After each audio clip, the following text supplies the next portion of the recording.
I love the president, and I'm very, very loyal to the president. I love these guys. I respect these guys. I love the president. The president's phenomenal with the press. The president himself is always going to be the president. I think he's got some of the best political instincts in the world, and perhaps in history. He's done a phenomenal job for the American people.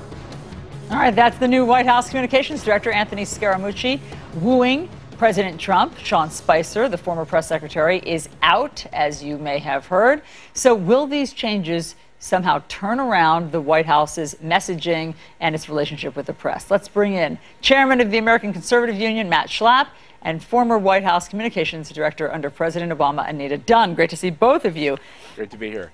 Anita, I want to start with you. Anthony Scaramucci is an interesting guy. He is on the record, on Twitter, on videotape, disagreeing with many of President Trump's positions. Anthony Scaramucci is pro-choice. He's pro-gun control. He's against the death penalty. He's called President Trump a spectacle.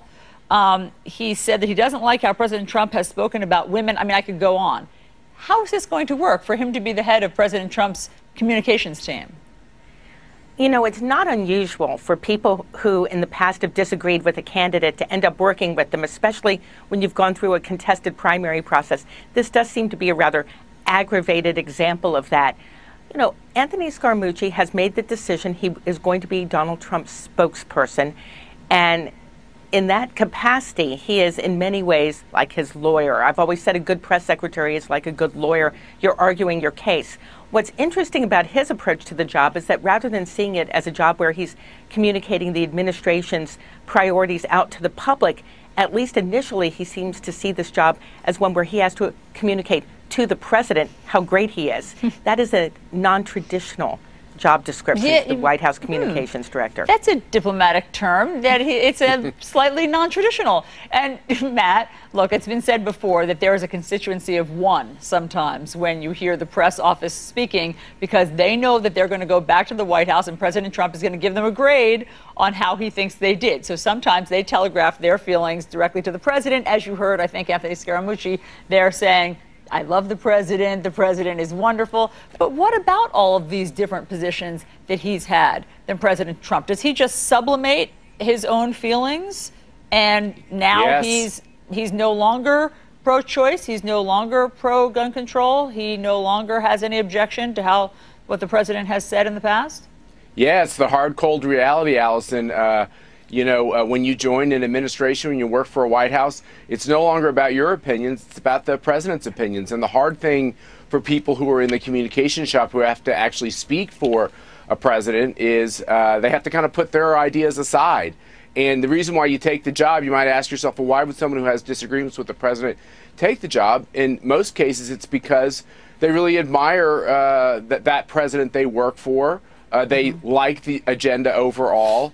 And they want to be an asset to that. But I can't tell you how many times in my experience when people are having beers at the end of the day, then the real honest disagreements come out. But when the cameras are on, you've got the president's back. Yeah, I get it. But it just seems to me that he's farther away from the president's agenda than we've heard other recent press secretaries. I don't think that's right. Well, let me just play for you. I mean, this is the thing that Anthony Scaramucci says he wishes he hadn't said and that he could take back. So this is where he was on Fox News calling President Trump a name. So listen to this. That's another hack politician. You call Donald Trump a hack? He's a hack politician. He's probably going to make Elizabeth Warren his vice presidential nominee with comments like that. Do you think he's a It's anti-American. It's very, very divisive. Do you think Donald's a plant? And I'll tell you who he's going to be president of. You can tell Donald I said this. The Queens County Bullies Association. You got to cut it out now and stop all this crazy rhetoric. I mean, he calls him anti-American, a bully, a hack. I mean, just one more second with you, Matt. This is a long bridge to cross for Anthony Scaramucci. Yeah, let me tell you, Allison, I think about this every time I come on your show. Words come to haunt you.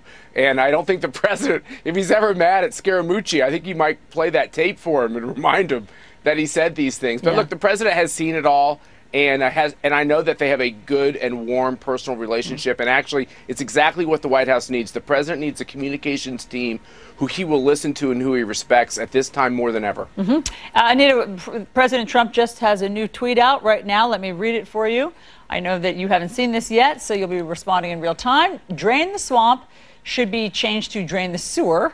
It's actually much worse than anyone thought, and it begins with the fake news. So, President Trump does, look, President Trump does his own communicating with the public. Anthony Scaramucci then has to, I guess, expound on that or sometimes clean it up. He is going to have a challenging job. He has the most challenging job in Washington because, I think most presidents feel at the end of the day that their communications could be better, that if people just understood them better, they would have much more support. Again, Donald Trump is his own communications director, his own political director, to some extent his own chief of staff, as he was his own campaign manager. That makes Anthony Scaramucci's job that much more challenging. I think that as he actually learns what the job is, because of course he has no government experience, the same way the president has no government experience, he may find that it is indeed tougher than he had thought. It'll be very interesting to see what happens over the course of the next few days and weeks. Matt, Anita, thank you very much. Thanks, Allison. Chris. Thank you.